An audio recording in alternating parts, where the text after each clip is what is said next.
Hello everyone and welcome back to the channel. I'm pretty excited for you to be joining me for this next build because for the next month or so, I'll be recreating the entire map of Taris from Star Wars Knights of the Old Republic in Fallout 4. As we all know, KOTOR is finally getting some attention after years of the fanbase asking for, well, anything. A remaster, a sequel, a reboot. And with the remake coming out to PlayStation and PC only for the first year, I thought I'd express a little love for the series as an Xbox user. I'd actually done a practice run of this build, but recently all my save files had become corrupted and I had to wipe everything and start from scratch. So I can't show you what I had done already like I planned, but I do have a comparison shot of the Sith base exterior in Fallout and the original in KOTOR. The map will be divided exactly as it is in the game. Each major location will be built in a separate settlement, and the larger areas like the Upper, Lower, and Under City will have the exteriors to other locations, but will be divided by loading screens like in KOTOR to keep my save file from committing suicide. Without any further ado, let's begin the build. The Upper City of Taris will be our main focus for now. That means we need to build, furnish, and populate areas like the northern and southern parts of the Upper City, the Cantina and Dueling Arena, the northern and southern apartments, the free clinic, Kebla Yurt shop, Jadis's droid shop, the elevator into the lower city, and the Sith base. Davik's estate is in the upper city, but we never see the exterior to it, so it'll be built on another settlement. The upper city itself will be built on Spectacle Island. First, I'll place black stone floors across the newly flattened island. I use the Flat and Tidy Spectacle Island mod to make this easy to work with. The black stone floors act as the point where the buildings are no longer visible from the height you're at on the upper city platforms. This way you see darkness instead of green grass. I will leave a decent sized chunk of the ground uncovered, as I'll need the space free for group selecting items and copying them without selecting the rest of the placed items. With the black stone floors placed, I'll use some of the staircases to elevate the next area 4 floors above the current one. This is where the actual upper city will be built. To start, I'll place gray Institute flooring across the entire settlement, getting as close to the boundary as I can get.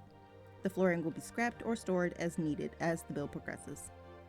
I found it easier to start building at the Cantina since it's an isolated building on the edge of the southern upper city.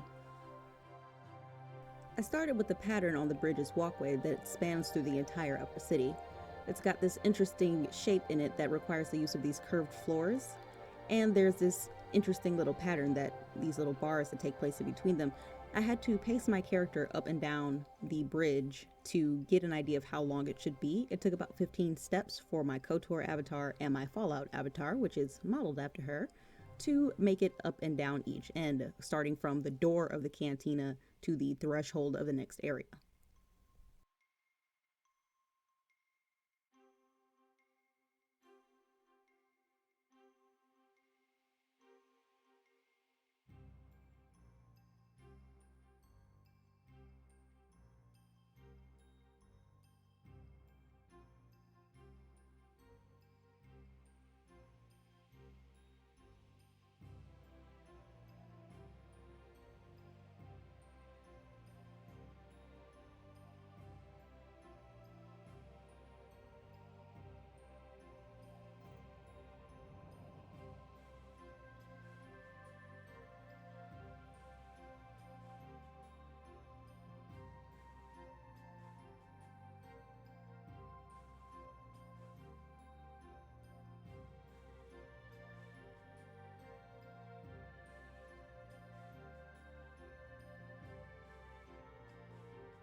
I should probably tell you now, the mods that I'm using predominantly for the placement of these items and the rearrangement of them is the Copy Pasta mod as well as the Place Anywhere mod. They're integral to the build because without them I wouldn't be able to change the scale or the rotation of certain things on special axes, or get things in place when they won't snap perfectly. I should also mention that this entire episode in particular will be dedicated to making the cantina, mainly because the cantina's outside appearance mirrors a lot of the other structures in the Upper City. So once I'm done with this one, once I've mapped out the groundwork and the platforms, I can just copy the entire cantina with copy pasta and then paste it wherever I need to, as many times as I need to, and then go back and make whatever small changes there are.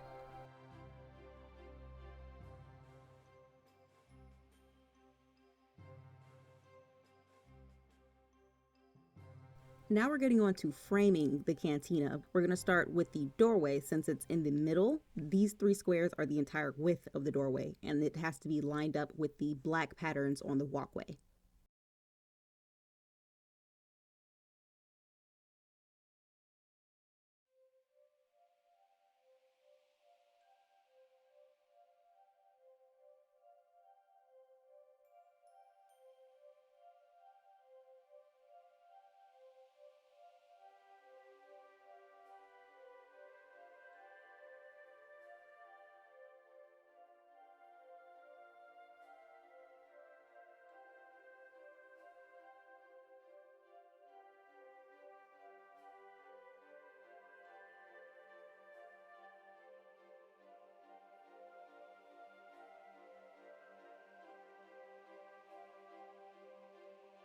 Now I'm carving out a path for the little nooks that rest on either side of the cantina doors, where the light fixtures rest and where one of the Sith guards are posted.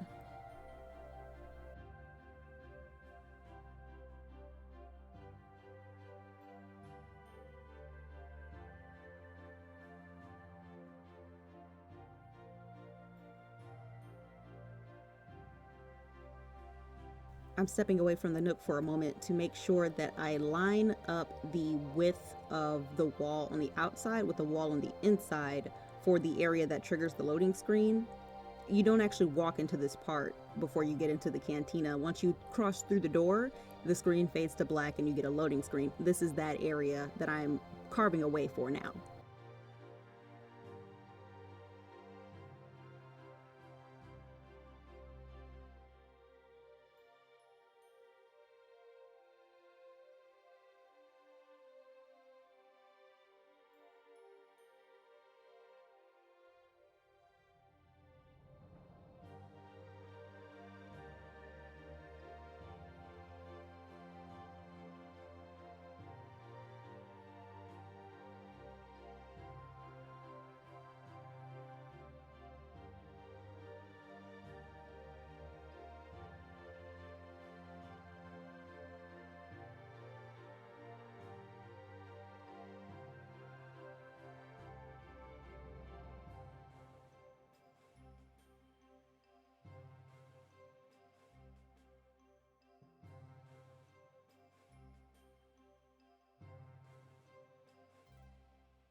I realized the size of the nooks that I made space for were actually too small. You need to have a considerable amount of space for a person to stand in that area, but it's bigger than I made it here, so I'm just making more room for it now.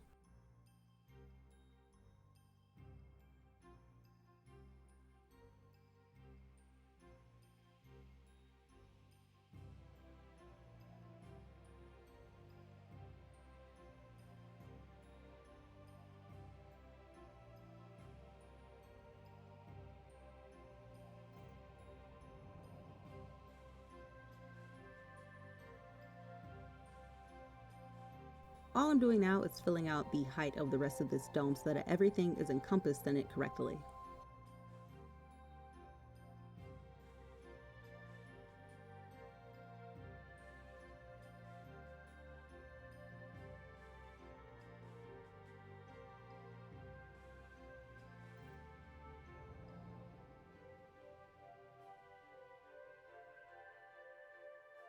I'm placing an Institute ramp floor into the wall, and then I'm going to scale it up larger as a base for where the lights are going to go in this nook. Later, I'll add a floor piece on top of it to fill out the rest of the shape.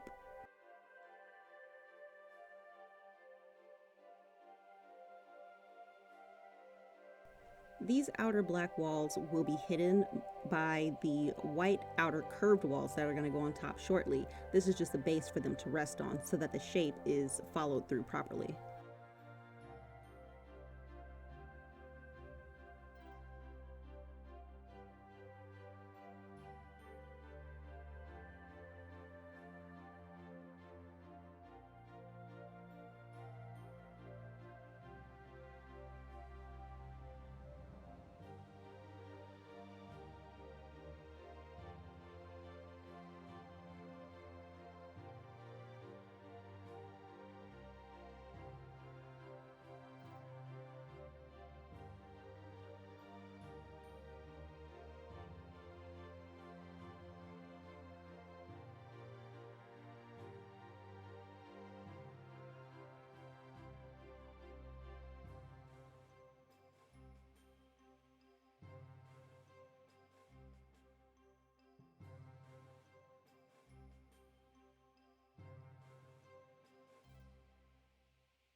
The walls that I'm putting up now, I don't actually keep. I do take them down a little bit later, but because they are up there for so long, I thought I'd leave this part of the clip in for transparency, just so you can understand where my mind was at the time. I was trying to work some things out, and the way I built this, the first time I actually had those pieces in there as part of the build permanently because I didn't have the SOE mod pack the first time I built this place. The first time I built this place, I started with a cantina and I made it all the way to the Sith base, and I did every single interior. I decorated everything. I did every piece of every part of the Upper City South and North before my games got corrupted. But this time around, since I had a new mod with new assets, I had to really double check how I was doing things and try to use those resources to make sure the build was a lot more accurate this time around. And I'm really glad I did, because these things that I'm adding in now, these triangle floors that I'm swapping the angles to and putting up, they were supposed to be the substitution for the archway that you see in the cantina, but they're the wrong shape. But luckily I realized that, hey, I have the SOE mod pack. I can use the curved floor cutouts, the little square pieces that have a cutout for the curved floors, and I can flip those on the axis, which I'm not doing right now, but I will be doing later, and you'll see the shape fits a lot better.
These triangular floors that I'm placing down now, I'm going to rotate the axis of them and then I'm going to scale them up so that way they can go on top of the cantina to fulfill the arch shape that it has on this lower level. The architecture in KOTOR is very fond of curves, and Fallout 4 is the complete opposite. It is not fond of curves at all. And it's been a bittersweet situation because it's definitely helped me figure out how to critically get around these problems. And I think these pieces work well for the situation. I think they fulfill the shape that I need them to fulfill. And overall, I think it's a good start. With the exterior frame complete for now, I'm going to be focusing on the interior walkway. This is that part again that triggers the loading screen, but you can still see it when you open the door, so I'm not about to skip out on the details. Right now, I'm taking curved walls and flipping them on their axis and then copying them over to complete that curve that you see on the inside of the wall as it kind of bends upward and then turns into a whole nother monster. But that's what I'm doing right now, and I'm going to build out this entire first side here, copy everything, and then paste it on the other side. You'll see very shortly.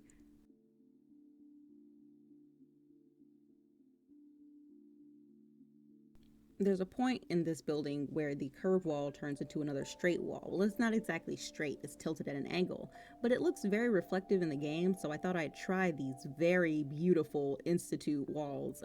I don't keep them, but I left them up there for a very long time because I really wanted to use them in my head. I thought since the environment would be closed in and it would be dark, I could still get a reflective look.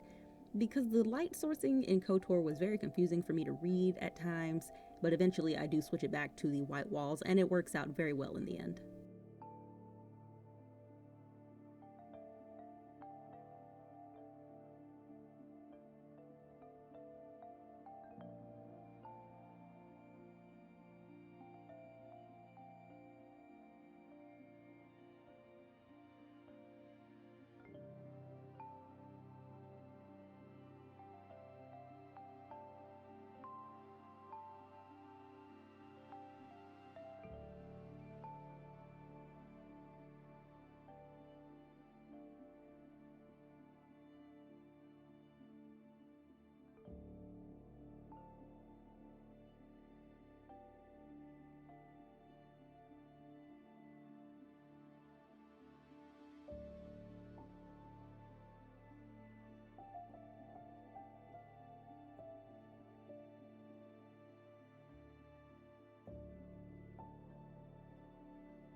I took a moment to test if the NPCs could walk on the floor without falling through them. Now I'm adding on layers to the walls. I'm taking that first white wall layer and I'm covering it with a black one, then covering it with a white one, and then another black one. And this is for more than one reason. One, the game is designed this way. Basically, the interior has black walls, and I'm trying to fill up everything so that there's no gap.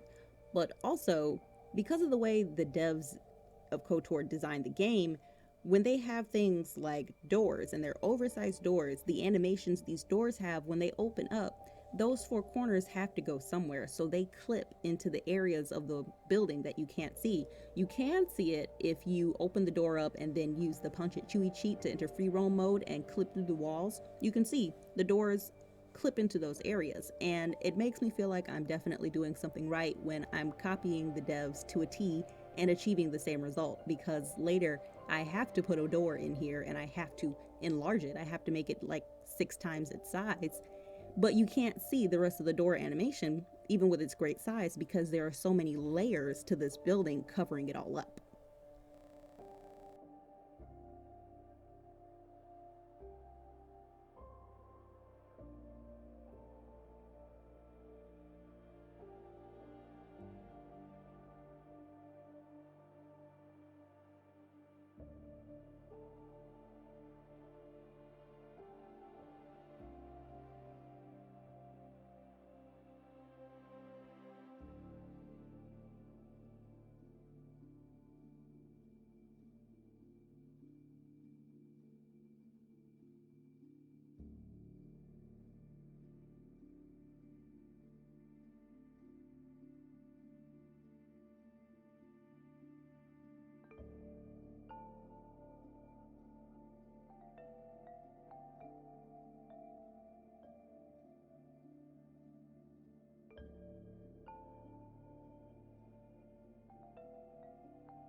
Now, I've copied the white wall above me, and I've raised the copied version to the tier above it, and I'm going to reselect the original wall, and I'm going to angle it out.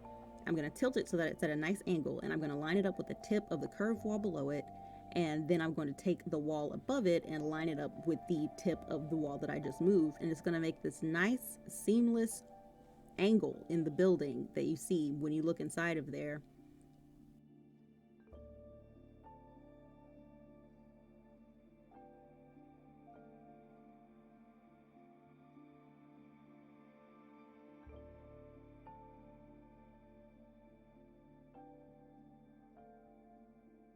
Now I'm taking some light sources from the SOE mod and I'm glitching it into where the actual wall lights are.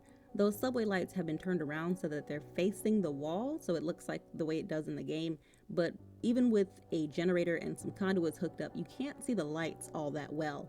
So I just decided to put power light sources there instead.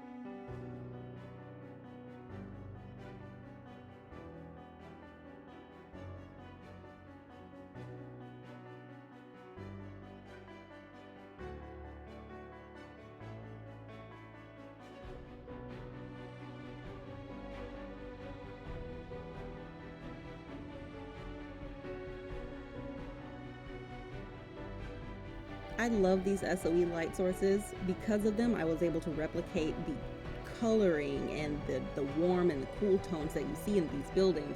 And honestly, the combination of these tones is part of why I struggled with trying to figure out what color and what walls and what texture types to use for this build, because the way the light was hitting them, I couldn't tell if this was a reflective white surface or if it was a yellowish green surface, a beige surface. I couldn't tell. But once I, stared at it for a million years and realized it was the way the light was bouncing off of it, I realized all I had to do was figure out the right light source to mimic that, and I finally did.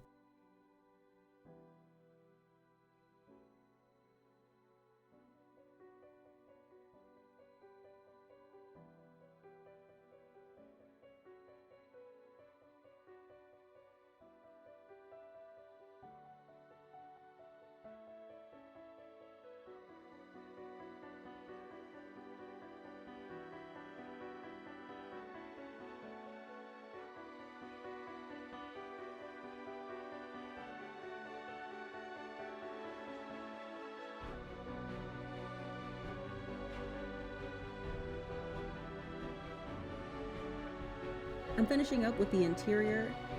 All I have to do now is glitch this wooden wall into the white wall at an angle to make it look like the strip that runs all the way up, and then we'll move on to outside.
Now I have to put together the slope that goes in between this dark section underneath and the next area that soon turns into the big reflective surface.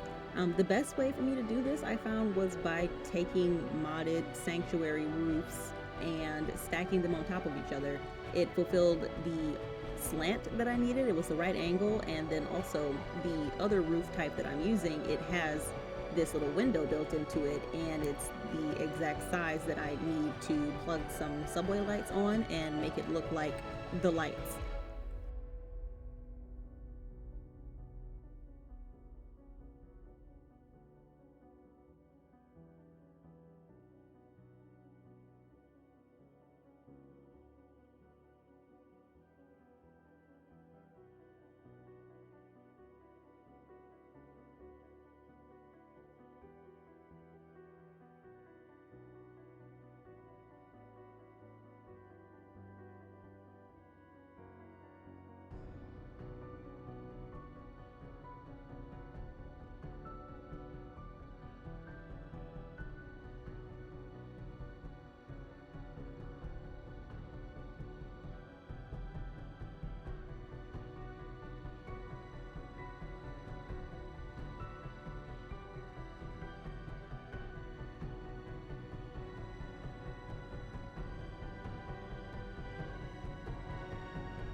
Okay, this area right here, the dome. This was the most complicated part to figure out in the entire build for this.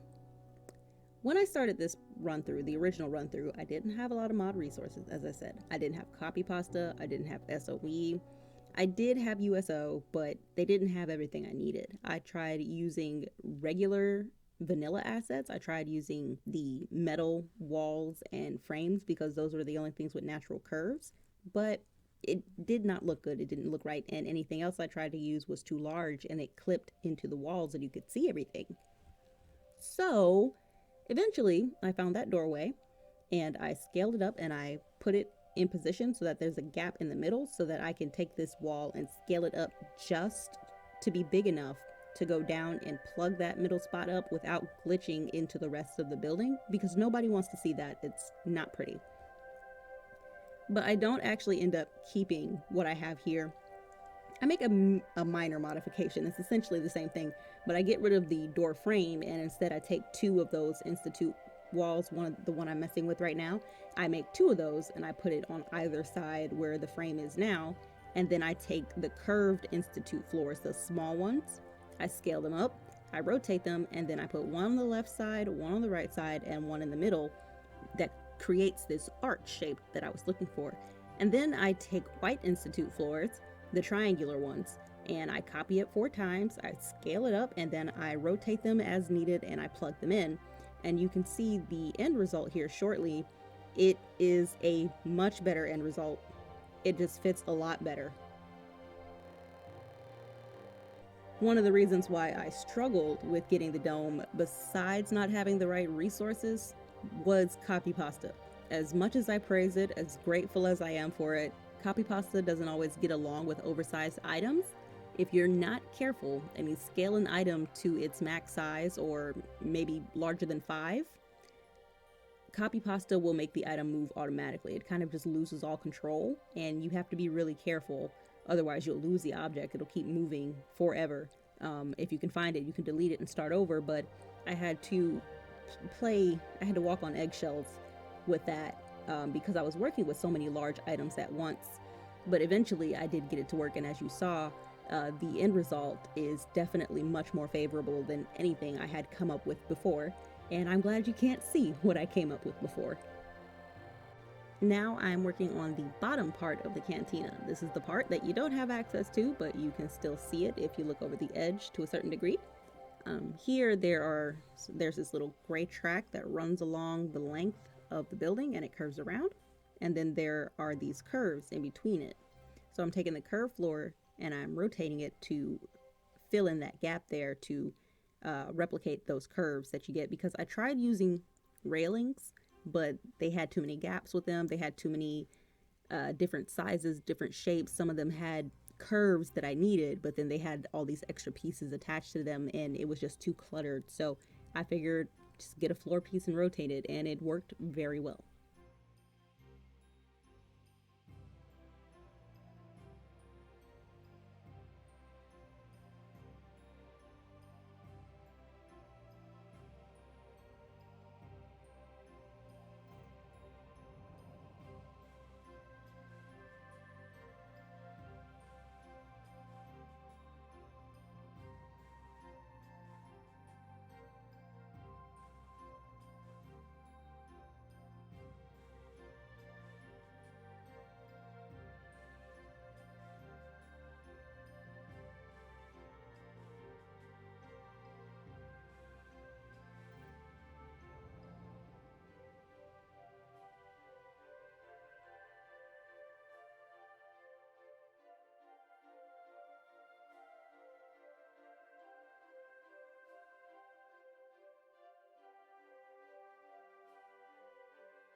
For anybody wondering how I'm getting around without touching the ground or using stairs, I'm using the Activate UFO mod, the little mod that comes with an assortment of vehicles for you to turn into and then drive around in. And I'm currently the alien UFO, so that way I can defy gravity to make building a lot easier. I didn't do it in the first half of the build because I didn't feel like exiting build mode. I was in the zone.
Well, this has certainly been a lot of work. I hope you guys enjoyed it. Are you ready for the big reveal?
I would just like to thank everyone who tuned in and stuck around for this entire video. Thank you for joining me for the beginning of this journey. I hope you stick around for more. I hope you like it. I'm loving the results so far, and I can't wait to continue. Next time, we'll be tackling the rest of the southern Upper City and hopefully the northern Upper City. Thanks again so much for tuning in. Make sure you like, comment, and subscribe for your hero in disguise, and I'll build something else next time.